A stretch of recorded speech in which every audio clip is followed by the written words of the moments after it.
Alarming surveillance is the title of this piece she wrote. Feds asked banks to search private transactions for terms like MAGA, terms like Trump, with one bank allegedly handing over information to the FBI voluntarily and without any kind of legal process. Not all banks were that way. Some of them are kind of mad. Maybe that explains why Jamie Dimon was so ticked off, the CEO of JP Morgan Chase. We're going to play some of that sound for you later from Davos. Anyway, according to this article, they were looking for things like Trump, MAGA, Bass Pro Shops, Cabela's, Dick's Sporting Goods. I mean, gosh, I think I got some Christmas presents for the kids at some of those places like Dick's Sporting Goods. It also included Antifa, interestingly, Biden, Kamala. So this is, again, according to this reporter over at Fox News Digital, the Treasury Department's Office of Stakeholder Integration and Engagement in the Strategic Operations of Financial Crimes Enforcement, she writes. Well, they were requesting all of this information. It's an organization, government bureaucracy, right, known as FinCEN. And it basically went out to all these financial institutions and they outlined who would be, say, a person of interest. Would you be a person of interest? Did you ever go and buy a Trump hat? Or, I don't know, new winter boots at Dick's Sporting Goods? Or maybe you got a sleeping bag and some stuff for a tent? Well, anyway, they want to know that, which just strikes me as incredibly invasive. I mean, we want to talk overreach here. I mean, this is really nuts. If this is all proven out to be true, my gosh. According to her sources, search terms like MAGA and Trump were generated by a bank, and I quote, and used to help them identify suspicious transactions when reviewing customer transactional information. It is unclear which bank generated the terms. We do know, per some of these reports, that it is possible Bank of America was involved in this. The committee's investigation, she writes, also revealed that FinCEN distributed slides prepared by KeyBank to other banks to explain how they could use merchant codes, MCC, to detect customers whose transactions may reflect, quote, potential, I hate to even say this, but active shooters, they're using it to terrorists, domestic terrorists, blah, blah, blah.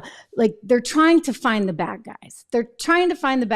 And they're finding them by searching words like Cabela's, Dick's Sporting Goods, Bass Pro Shops. I mean, it feels like one big, massive overreach. Like, look, we all want to be safe, right? But at some point, where do you draw the line?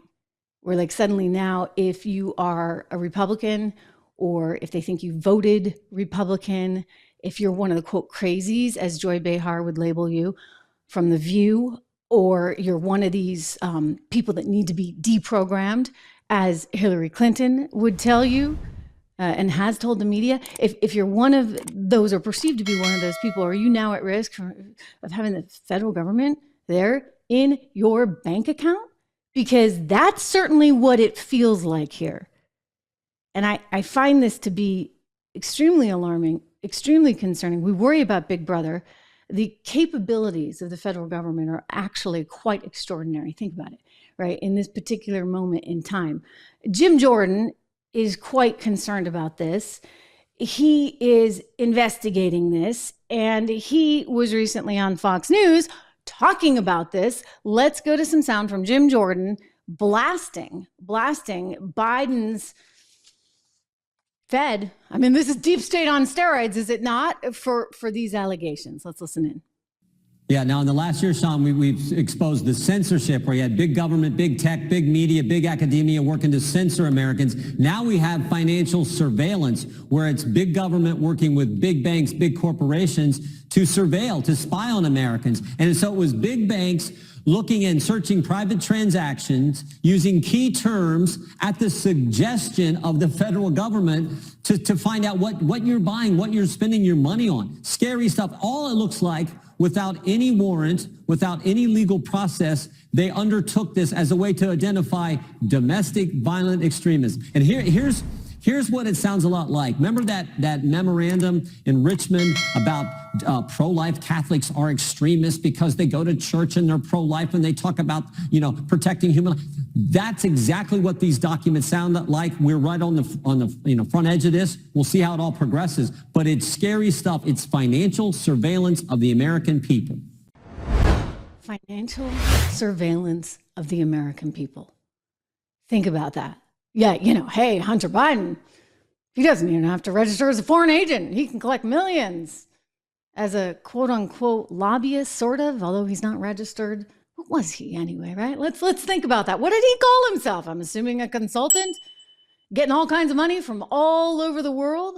And somehow he's able to have all that money going in. Well, technically he didn't. Actually, Treasury did send out lots and lots. I mean, I want to say more than 70 suspicious activity reports just on Hunter Biden. Nobody just did anything with it. However, but this is, everyday folks that might have bought a Trump hat or, bought a Trump rally trinket. If you put it on a credit card, suddenly now you could be surveilled. I realize that they're doing this all in the name of keeping everybody safe, et cetera, et cetera. But hey, didn't they go and spy on Donald Trump's campaign in 2016, Carter Page? Didn't they wiretap his phones using this particular section of the Patriot Act, which they thought would enable them, of course, to check in on Donald Trump and the campaign? You understand, I mean, when we talk about government gone wild, this is an example of it. And as we go increasingly into this new era with the likes of AI, et cetera, I think it's critical that we protect ourselves and that we demand that our lawmakers protect us from big government and big brother. Because this is the kind of stuff that can go really south really fast.